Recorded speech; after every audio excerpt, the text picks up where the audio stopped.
দেবে না, নিস্তার পাবে না, জবাব দেবে না, নিস্তার পাবে না। আরটিও সাহেবের কালো হাত ভেঙে দাও, ঘুরিয়ে দাও, ভেঙে দাও, ঘুরিয়ে দাও। কোচবিহার মহিষবাথান এলাকায় ব্যবসা বন্ধ রেখে জেলা পরিবহন ভবনের সামনে বিক্ষোভ প্রদর্শন করলেন স্থানীয় ব্যবসায়ীরা। তাদের দাবি পুনর্বাসন দিয়ে তবেই দোকান উচ্ছেদ করা হোক। প্রসঙ্গত, কোচবিহার মহিষবাথান জেলা পরিবহন ভবনের সামনে দীর্ঘদিন ধরে প্রায় 70 থেকে 80 জন ব্যবসায়ী দোকান করে এসছেন। তবে গত শনিবার হঠাৎই জেলা প্রশাসনের নির্দেশে দোকান উচ্ছেদ করতে আসেন সদর মহকুমা শাসক বলে অভিযোগ। সে সময় ব্যবসায়ীরা তাকে ঘিরে বিক্ষোভ দেখান।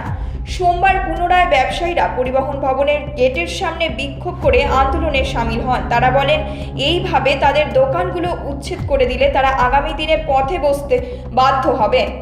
তাদের তাই পুনর্বাসন দেওয়া হোক, নয়তো আগামী দিনে আরও বৃহত্তর আন্দোলনে যাবেন তারা।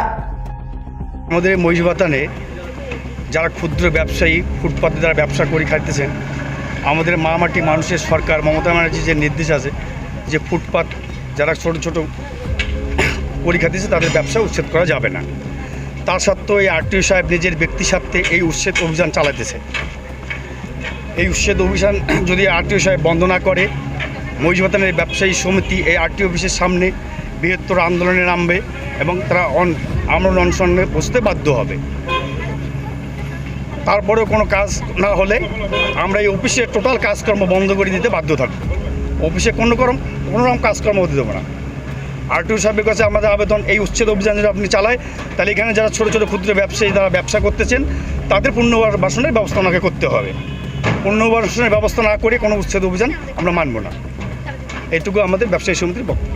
আন্দোলন আমরা আরটিও সাহেবের যতক্ষণ কোনো উচ্ছেদ অভিযান বিরুদ্ধে কোনো বক্তব্য না পাওয়া পর্যন্ত আমাদের আন্দোলন চলতে থাকবে। আজকেও দোকানপাট সব বন্ধ করা হয়েছে। টোটাল মহিষবাথান ব্যবসায়ী সমিতির ব্যবসা বন্ধ রাখা হয়েছে।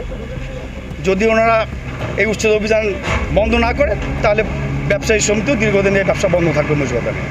সমিতির পক্ষ থেকে আজকে আমাদের এই শান্তিপূর্ণ আন্দোলনটা এই জন্যই হচ্ছে, দীর্ঘদিন ধরে আমরা এখানে দোকান করে বসবাস করে খাচ্ছি এবং রুটি রুজির একটা ব্যবস্থা সবারই হচ্ছে, কিন্তু আজকে দীর্ঘদিন ধরে আমাদের এখানে দোকান করতে দেওয়া হচ্ছে না। প্রশাসন থেকে বারবার আমাদের দোকান ভাঙার হুমকি দেওয়া হচ্ছে। এর বিরুদ্ধে আমাদের আন্দোলন, যেখানে আজকে পশ্চিমবাংলার মুখ্যমন্ত্রী মাননীয়া মমতা ব্যানার্জি মানুষজনকে কিছু করে খাওয়ার প্রত্যেকবার কথা বলছে। সেই হিসেবে সেই দিক থেকে আমাদেরকে এই সামনে যে দোকান সেখানে আমাদের প্রশাসন ভেঙে দেওয়ার জন্য বারবার আমাদের উপরে চাপ প্রয়োগ করছে। তাহলে আমরা এখন কোথায় যাবো? এটা দিয়ে আমাদের রুটি রুজি সমস্ত কিছু চলছে। তাই আমরা এখানে এসেছি আজকে আমাদের এই শান্তিপূর্ণ আন্দোলন।